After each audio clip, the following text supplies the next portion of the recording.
I want you guys to understand that if this strategy that I'm going to go through with you is going to work, you have to be willing to go uncomfortably deep with the conversations that you're having with people. You have to be so specific about the avatar that you're working with that you're only talking to one person. One. And every time you record a piece of content, it needs to be as if you're talking to him or her. That's the very first thing. And this part that I'm going through here, this is very critical because if you fuck this up, the entire foundation of your business and your content strategy is going to suck. Most of the fitness coaches that you guys see online, they think they're building an audience. I'm sure you see it, but you know what they're really doing? They're building a fan club of people who will never buy. That's what they're doing. Okay. I've seen guys doing 50 grand a month with less than 10,000 followers. And I've also seen guys with hundreds of thousands of followers making less than 5K a month. So before we talk content strategy, we need to address the elephant in the room when it comes to social media marketing. 90% of coaches who struggle with content, they have a positioning problem, not a content problem. This is imperative because I'm going to speak specifically to this. I have been speaking a very general fitness audience for a very long time, and I got complacent with my business. And the only reason I was able to stay afloat and continue to grow was because the back end of my business is so huge and I have such a big flywheel that I just have money coming in constantly. And that's just from being in business for so long. But in terms of like new business, it's become harder and harder and harder. And you guys have to also understand the further we go into this digital era, the more difficult it's going to be to get clients online. The more important it's going to be for you to be authentic, the more difficult it's going to be for you to build trust, which means the deeper you have to go with the conversations. This is so important because if you screw this up or you're afraid and you're leading with fear and you're concerned with what people think or they might not like it or nobody cares about that and all these limiting beliefs that are stopping you from being your true authentic self, nothing I'm teaching you today will help your business. So let me give you an example. You, my friends, should be able to answer three specific questions within 30 seconds. And if you can't do that with laser hyper focus on exactly what these answers are, you should not be worried about your content strategy. You need to take 5 steps back and go back to your brand strategy. The first question is, who exactly are you for? That's not busy moms or like I used to do, hardworking dads or gym bros. It's a specific demographic of people. Blue collar men between the ages of 35 and 55 who either own their business or work as an executive and struggle with X. That is a niche. Very specific. And ideally, this should be a demographic of people that you resonate with, which means that either you're a part of that group, you were a part of that group, or you grew up or you're very close to a part of that group. Like, I'm not going to be like, hey, I work with working moms who struggle with PCOS. Like, what? That's predatory. You need to be what you sell if you're a fitness coach. The second question is, what specific transformation do you deliver? That's much different than outcome. I'm not going to help you get in shape or lose 20 pounds in 12 weeks. I'm going to help you wake up in the morning and finally look in the mirror and respect yourself. Be proud of what you see. I'm going to help you finally come to a place where people stop looking past you and your presence commands respect, right? I'm going to shift your identity from what you are to what the deepest part of you wishes you could be. That's what I'm giving you. And we're using fitness as a vehicle for you to get there. It's just the mechanism, which leads us into our third question. How are you different from every other coach? I care about my clients is not a unique approach. Your sob story about how you grew up and had it hard, no one cares about. You need to have a very specific methodology that's different than every other way that they've tried, that's going to give them the outcome in a way that logically makes sense for them. I help 35 to 55-year-old C-suite executives go from being the invisible ghost in the boardroom to being the man that commands respect in 90 days or less using my XYZ method. That is a very fucking compelling offer. That is far different than I help moms and dads between the ages of 25 and 55 get in shape, lose 20 pounds, and feel healthy in their body again, or you get your money back. That offer is you positioning yourself as a fucking commodity. And that is exactly why people struggle with getting clients, because you look like everybody else. The outcome that you are selling has nothing to do with the physical aspect of things and 100% to do with the emotional aspect and the identity aspect of things. Who do they wish they could be? So, a couple of warning signs that I look for guys, when they come to me and they ask for help. Very first thing, they consistently change their messaging. This isn't working. You can't explain what you do in one clear sentence like I just did for you guys. You're trying to help everyone. Your content gets likes, but there's nobody in your direct messages. And the most important one, and you guys need to make sure you note this, people book calls, but then when they get on the call, they have no idea what you do. If you find yourself in a position where you're explaining what you do on a sales call, you didn't do your job with your marketing. So I'm going to give you guys some context here. I am the kind of guy who has a tendency to want to forge his own path, trailblazer to say the least. Sometimes I get insecure and I get stuck in my own head and I kind of go off on the path most fallen, but it doesn't take me very long to realize what the hell are you doing. And so a couple weeks ago, actually, this is really cool. And I'm just going to give you guys a pro tip. So if you're using ChatGPT, stop. AI is very powerful, but for content, it sucks. And the reason why is because it takes longer to get it to not sound like AI than it would take it for you to just genuinely write it yourself.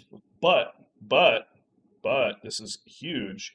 There's an AI that I recently found. It's called Cloud, Claude. It's $20 a month, and it is incredible. And I don't typically do this, but like if you want to get some really good conversation going with a very hyper intelligent, emotionally intelligent AI, Claude is the shit. It's made for copywriting. So to give you a little bit more context, me and Cloud have been having a ball the last couple of weeks. And I started asking myself some, what is it about guys like Andrew Tate, Liver King, Donald Trump, Adolf Hitler, Charles Manson, Barack Obama, that have the ability to create movements, Malcolm X, Martin Luther King, like the list goes on, right? Movements behind them. Like these guys don't just have brands. If they went on to social media, obviously you get the idea, and said, hey, if you drink motor oil, you're going to get this outcome, people would be fucking drinking motor oil. Like that's how far their reach, their influence goes. They don't just have brands, they have cult followings. And I'm like, okay, I'm an ads guy.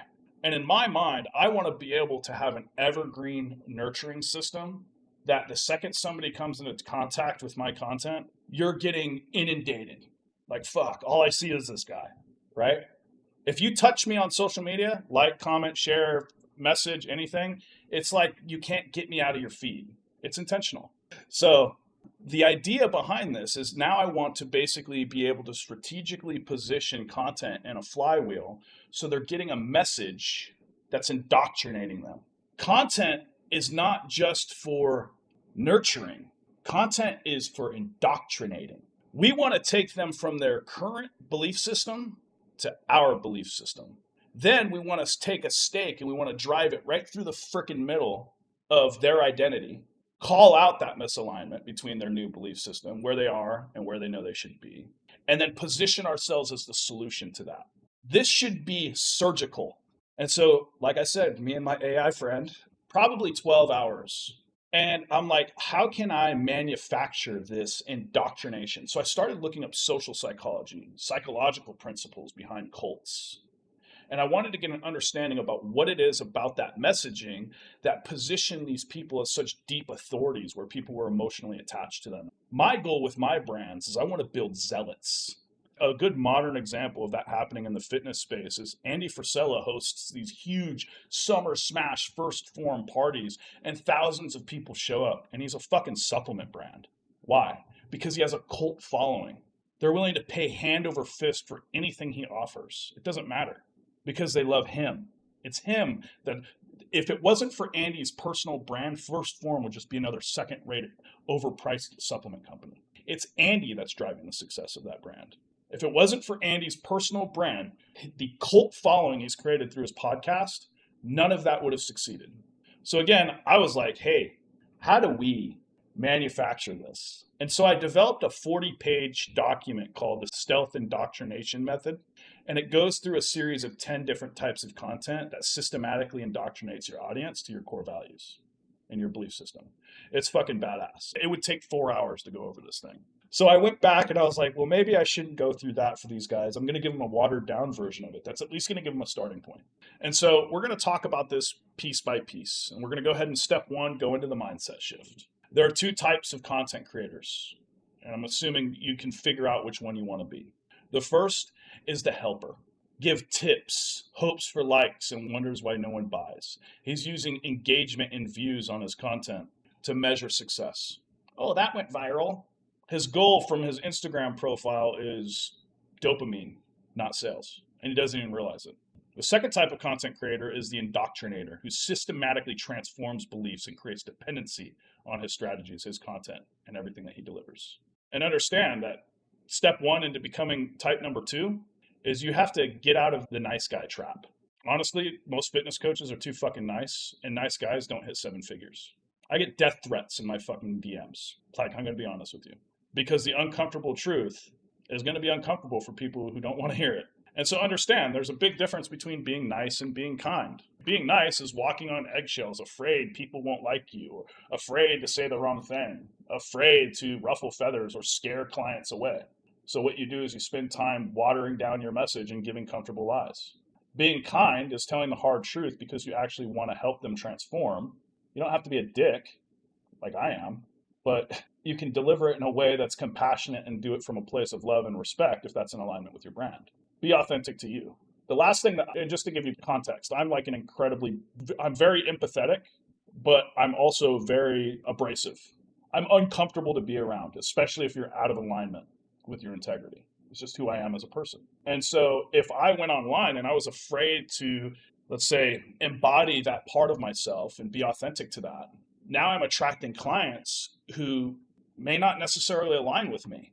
And now what I'm doing is I'm creating a misalignment with myself when I deliver my coaching, which is effectively sending the energy of the relationship in my business off kilter. And now I'm no longer delivering from a place of truth, which affects the overall quality of my brand. If you operate out of alignment and you attract people that don't resonate with your values, now you're walking around carrying this burden of being something that you're not, and that's exhausting. That's how guys get burnt out. So as we transition into this, there's a couple of things that I want you to kind of remember. Number one, people do not buy products. They join movements, they adopt identities, and they choose tribes. And low-ticket coaches sell fitness. High-ticket coaches sell identity transformation. The only time you should be talking about fitness on your page is if it helps to send the message of the identity that they're trying to assume through the lens. So your content, let's look at it as idea, perspective, value, viewpoint, goes through the lens of your USP, you, the way that you deliver things. And then again, it goes through the lens of your unique mechanism. And on the other end of it, you have a piece of content that's indoctrinating. So to give you kind of an example, a $97 a month coach is going to say, I'm going to help you lose 20 pounds. A $5,000 plus coach, I'll help you become the type of person who naturally maintains their ideal body. The type of person. Your clients aren't buying workouts or meal plans. Stop focusing on that. They are buying who they become on the other end. You must be that archetype of what they are to become on the other end. You cannot sell a transformation you do not embody. And your audience needs to look at you and think, that's who I want to become. Your content reflects their identity, your lifestyle demonstrates their outcome, your energy embodies the transformation, and your story proves the possibility. That is your brand. If you're selling confidence, you must radiate confidence. If you're selling discipline, you must live like you are disciplined and show it. If you're selling freedom, you must demonstrate freedom. And the way that we're going to indoctrinate this audience is by pulling 4 very key psychological triggers. Number 1, we have to distort their reality. Show them that their current approach is not only fundamentally flawed, but also directly out of alignment with their core values. Here is why what you are doing is wrong. Here is why what you are doing is not working. You say you want to provide for your family and be the absolute best dad you can be, but you fail to be an example for them. That is a fatal misalignment in values, and you have to shed that light on that misalignment. Number 2, you have to help them see themselves differently. The biggest enemy of your sales and marketing is going to be their current self, because that version of them is going to fight until the death to stay alive. And the only way to get them to want to buy and be one of your clients is for them to see a logical pathway where they can become what they want to be. Emotion wrapped in logic. Keep that in mind. Number 3 is they need to feel like they're part of an exclusive, superior group that makes them better because they're part of it. And then number 4 is you need to embody the archetype. Again, like I said, be living proof of this transformation you sell and have a compelling story. Now, we've built the foundation of what your content should be. So the way I do things is personally is a much more, we'll say, robust strategy. But what I've done is I've basically focused this down to a 3-layer content system, right? And remember, this is values-based, identity-based marketing. The idea behind identity-based marketing is the very first layer, the top of funnel, is what we're going to use to attract people into our audience, into our, what we're going to say, sphere of influence. And the reason I say sphere of influence instead of audience is because audience implies that we're talking at people. Sphere of influence means that I'm building relationships with people. And then the other piece too is when you start running ads, you'll realize that most of your customers aren't even followers. They're just part of your sphere of influence. The idea of followers is kind of going away, where content is just being delivered based upon preference on algorithm and not so much based upon who's following who. So the purpose of your top level, your top of funnel content is to specifically and directly attack the misalignment between what they say they want and what they're actually doing. That's it. And I use a very simple framework for content. It's hook, problem, pain, solution, call to action. Now, ideally for this top of funnel content, you're going to have a lead magnet, and that lead magnet is going to do 2 things. Number 1, it's going to solve an immediate problem for your audience. And number 2, it's going to reveal a much bigger problem that they may not know they had. This could be a quiz, this could be a PDF, it could be a video, it could be a checklist, it could be whatever, but everyone should have a lead magnet, something that they can use to collect physical emails for their list. If you need help with lead magnets, I'll help you. I don't care. But you need a lead magnet. And it needs to be specific. Like 6-week booty camp is not a fucking lead magnet. Stop wasting your time trying to send out stupid ass challenges to people. They're not doing them and you're wasting your time. Your lead magnet should be a fucking value bomb. Like, oh my God, this is awesome. But what do I do now? This course that I'm giving you guys right now is a fucking lead magnet, right? If I wanted it to be. Where now I can document this and package it, which I'm going to, and say, I just did a 90-minute deep dive on content for my private clients. Who wants to see it? And some of you are probably thinking like, shit, just during this conversation, I need a lead magnet. Fuck, I've got to go back and spend some time refining my positioning, my messaging, and my offer. There's a lot of work that needs to be done on the foundation before I can even start making good content. That's what we should be doing with our lead magnet. When they finish your document, they should think, wow, this is awesome, but I've got some fucking work to do. So your hook is a pattern interrupt. And this is arguably the most important part of your content. There are a couple things about the hook that I found really work. Is number 1 is a you statement. The reason here's why your content is not about you, it's about them. So make it about them. Talk to them. If you want, you see where we're going with this? And the second piece about this is it needs to be emotionally visceral. It needs to feel like somebody's taking a baseball bat and hitting them in the gut in 3 seconds. That's a good hook. Now keep in mind, okay, before I continue here, you guys, because your audience is so specific, should not go viral. If you go viral, delete it. Unless the only exception to that is if the people that are commenting and engaging are part of your audience. Like a good example, there's one I need to delete on my page. I've been putting it off because I've been arguing with them. Is I posted a video a couple days ago about how fat people are a burden on society. And to be quite frank with you, the Rainbow Squad, they came in and they did not like that. And Greg Doucette, he fucking stitched me and I went all over the internet, and that's bad. And the reason that's bad is because now I've got all these people who hate me inside of my retargeting audience. And it's costing me money to put ads in front of people who will never convert. Do you see the problem? That also happens to be the problem if you don't run ads, because the algorithm, what is it doing? Who interacts with this guy's content? What is their demographic? They're doing the same thing that you're trying to do manually, but they're doing it automatically.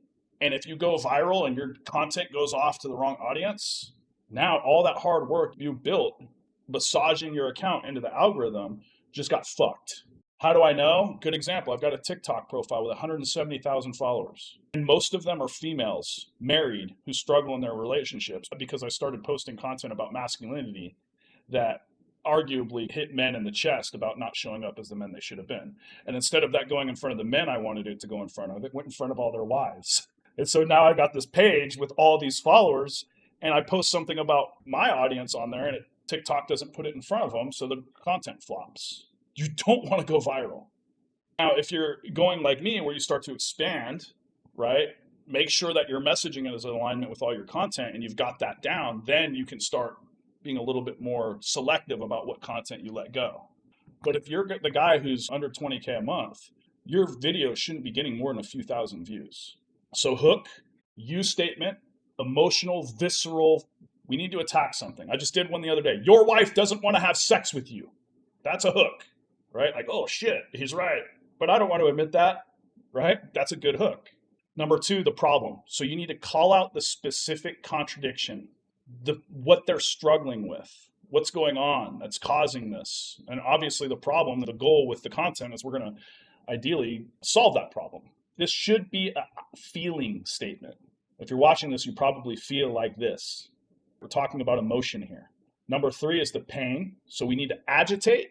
So I know it probably sucks to wake up in the morning and you no longer have morning wood anymore. You're not sure what's going on. Thing doesn't get up. That's a good pain point, especially for a man. Or we can talk about what their actions or behavior is costing them, the pain that it's causing other people. I'm sure it's probably terrible for your son to feel like he never gets the attention from his father he deserves. We're talking about visceral, deep, 3 layers deep type of pain, not just, it sucks being fat, right? Like that's bad. Step 4 is your solution. This is where you introduce your unique mechanism subtly as a solution. That's why with the failure forward method, we help men reclaim their confidence by systematically deprogramming their reliance upon validation. And then you go into a call to action, which would be, which type of dad do you want to be, right? You charge them. Now, if you have a lead magnet, don't put it in the video unless it's an ad. Instead, what you do is you hint towards the solution to create curiosity, and then you put access to the lead magnet in your caption. Tell me how many times you saw a video on Instagram or social media where at the end he was like, comment the word wiener and I'll send it to you, right? And then you were like, oh, that's disgusting. And you were completely turned off by the entire idea of even engaging with the guy because the authentic message that he just delivered to you was completely destroyed by the fact that he now tried to sell you. Top of funnel content, people aren't ready for that conversation. Right? They're not interested in being sold. You're trying to create a connection with these people. And the second that you try to sell them on something, even if it's free too early in that process, they need to come to you. They need to be the ones that are entering your frame. And so if he watches your video and he's like, holy shit, that was really compelling. I like this guy. And he follows you, or he clicks the caption to read more. And then at the bottom of the caption, you're like, hey, by the way, I have this. It's a very subtle, low friction, easy way to get a low-hanging fruit lead without coming off as a scumbag. You see where we're going from here, right? Instead of like, hey, you want to be my client? Like, nobody cares about that. You build a relationship with them with the top of funnel content first, but you leave the door open. So this is our top of funnel content. There's kind of a strategy guide that I use for pain to help me with writing my content. And so what I'll do is I describe the pain that they feel when I'm targeting internal shame, frustration, or fear. I use the pain it causes when showing consequences of their actions to family, career, or future self. What I've actually found is that the pain it causes is much more powerful because it creates guilt and urgency. People are oftentimes more comfortable living in a painful thing that they're familiar with than stepping into a less painful thing that they're not so familiar with. So they've accepted their condition most of the time. So if you use shame as a tactic for your content too often, they actually start to passively resent you because you're peeling back things that they're already very aware of.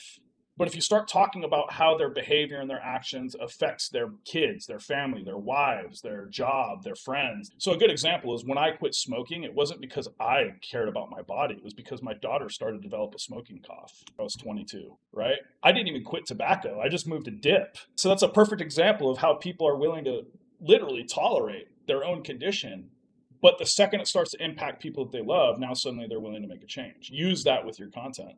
So keep in mind that the pain section of your content is where most guys get weak and soft because they're afraid to actually call out the pain. You need to make sure that they feel the real cost of their decisions and their behavior, right? No holds bar. Go from the top rope. Drop a fucking elbow on them. That's what I do. It works pretty well. Now keep in mind, you're probably going to piss some people off, not your clients if they're hurt. If they're not ready for your message, they don't belong in your ecosystem. So your content should also repel weak-minded people who aren't prepared, because those weak-minded people are also going to be the same ones who are tire kickers in your process. You should be doing these like twice a week, 3 times a week. This should be very consistent. All right. So layer 2 is where the content gets fun. This is where we're indoctrinating. The purpose of your middle of funnel content is to systematically transform their beliefs through cult mechanics. So in my stealth indoc framework, I actually have 10 video modules that you use to systematically program your audience.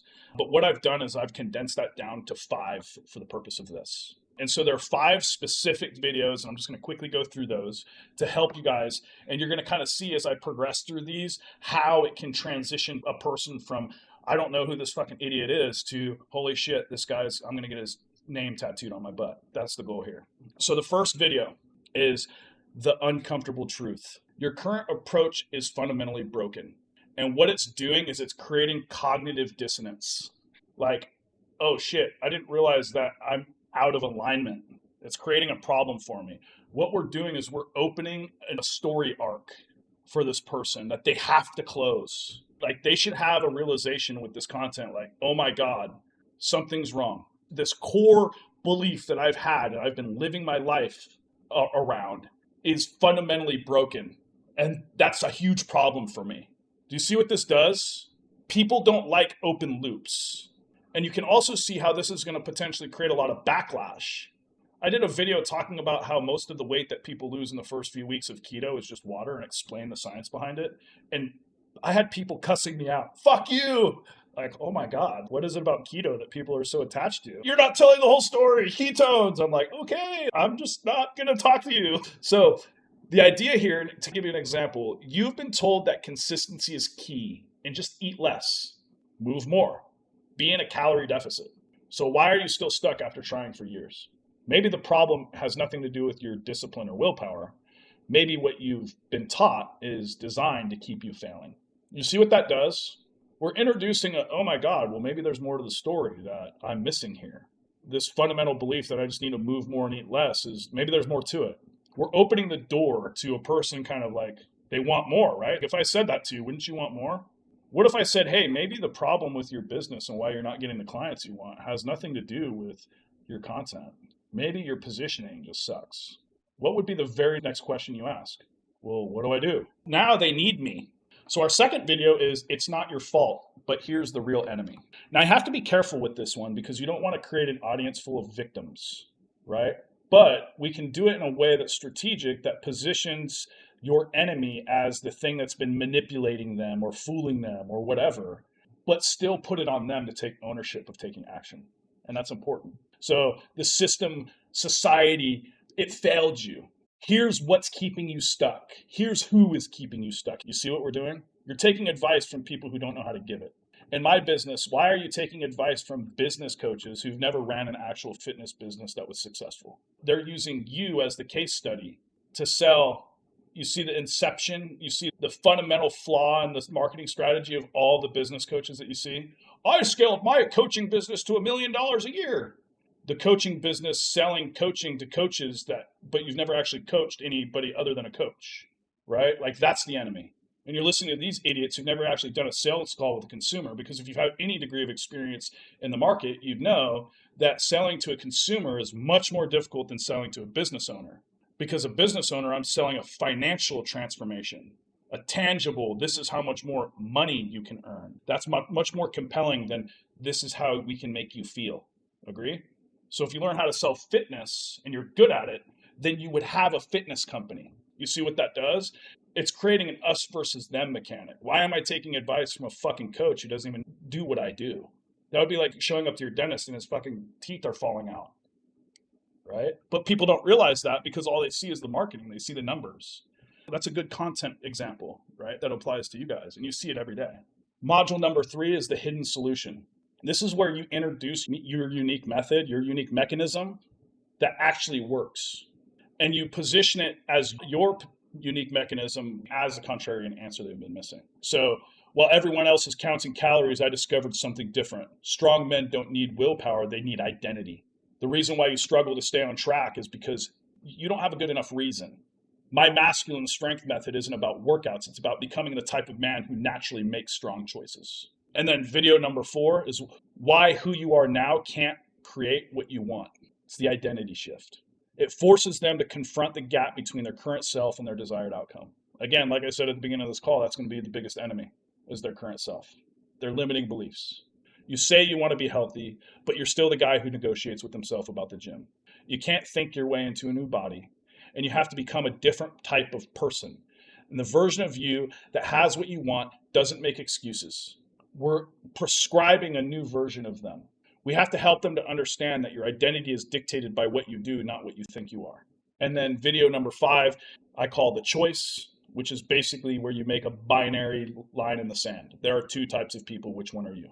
There are 2 types of fathers, those who make excuses and those who make examples. The excuse makers convince themselves that they're too busy for 45 minutes, but scroll social media for hours or watch Netflix.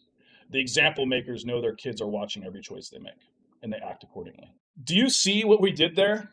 Modules 1 and 2, we broke down their old beliefs and created a new enemy.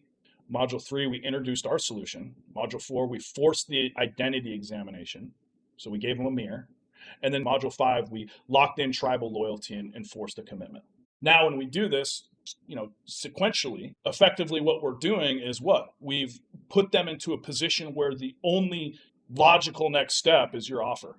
And that's where we move into bottom of funnel content. And this is easy. This is the easiest one. So there's a few different types of bottom of funnel content. I'm just going to run through them.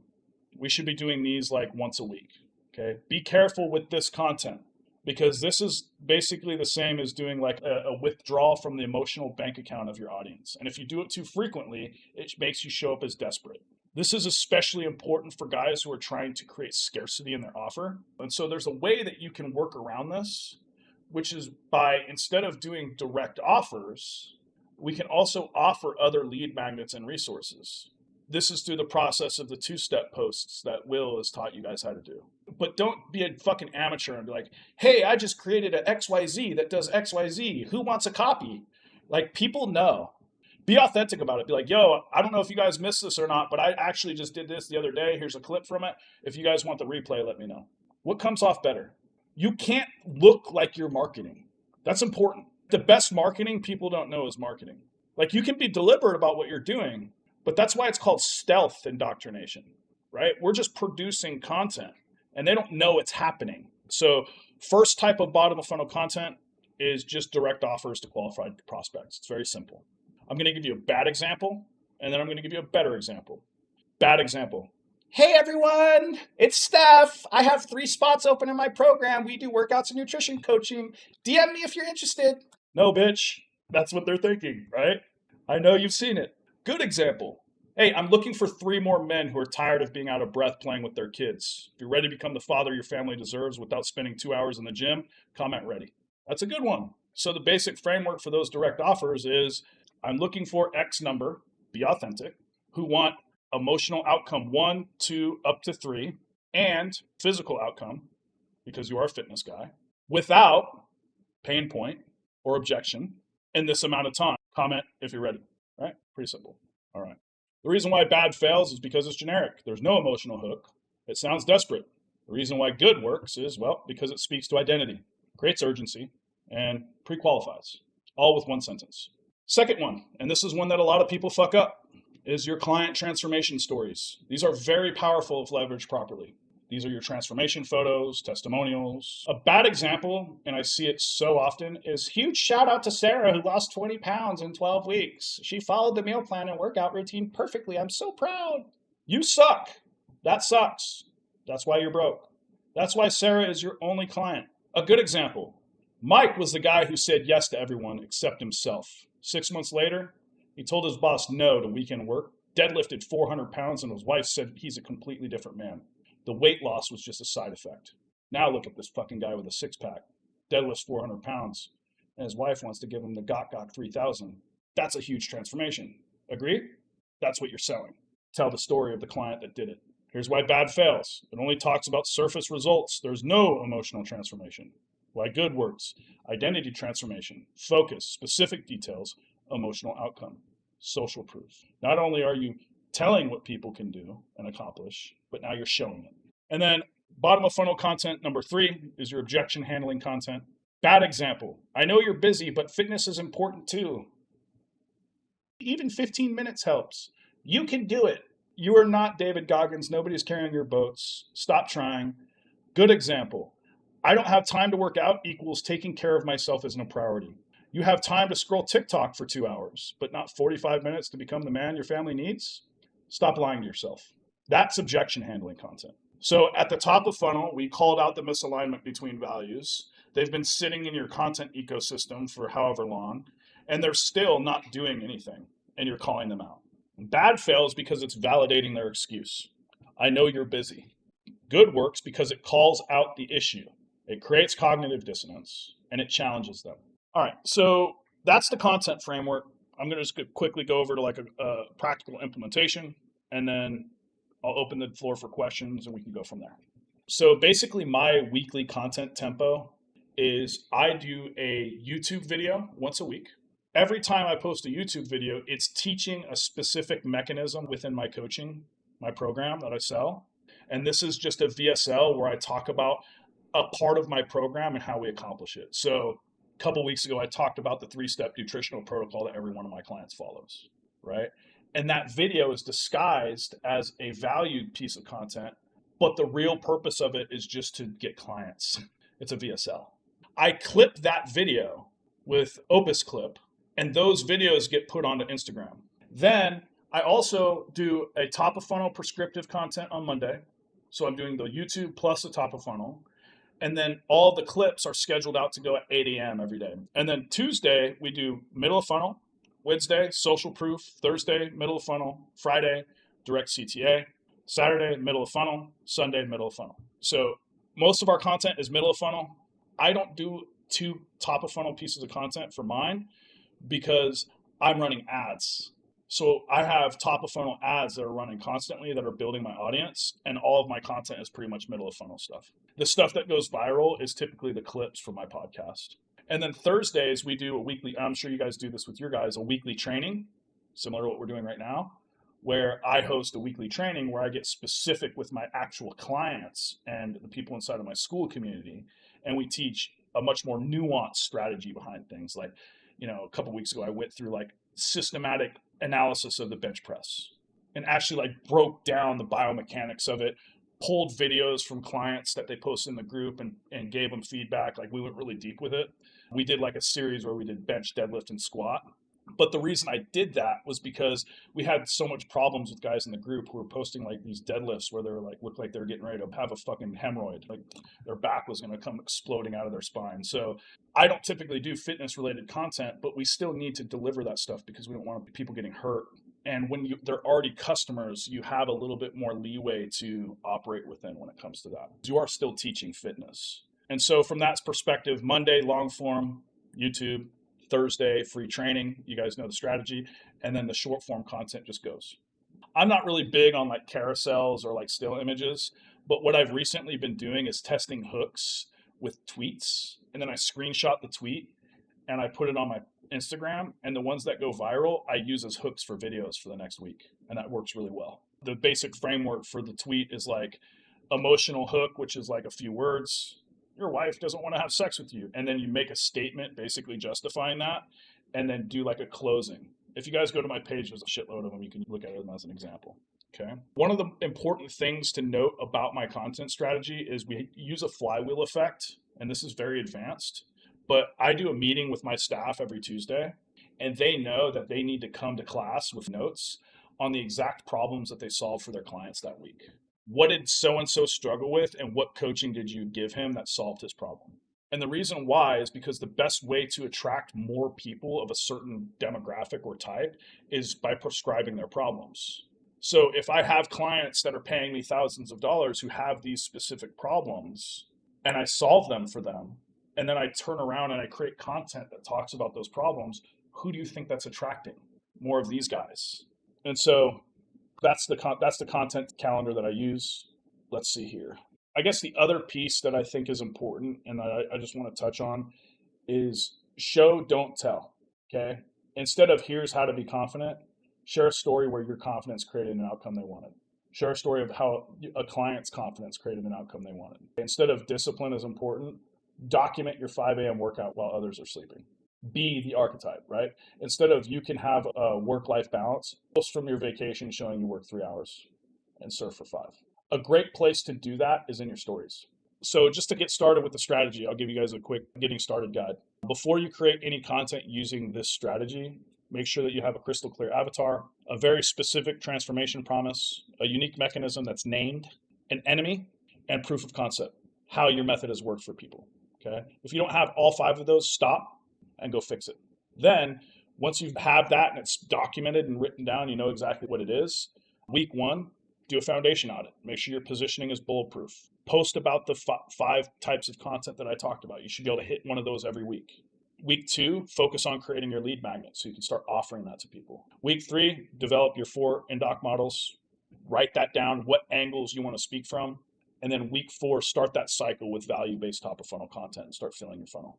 Do not change your niche unless your niche is broke people. Okay? Go all in. And if you don't go all in, you will fail. All right, that's all I got for you.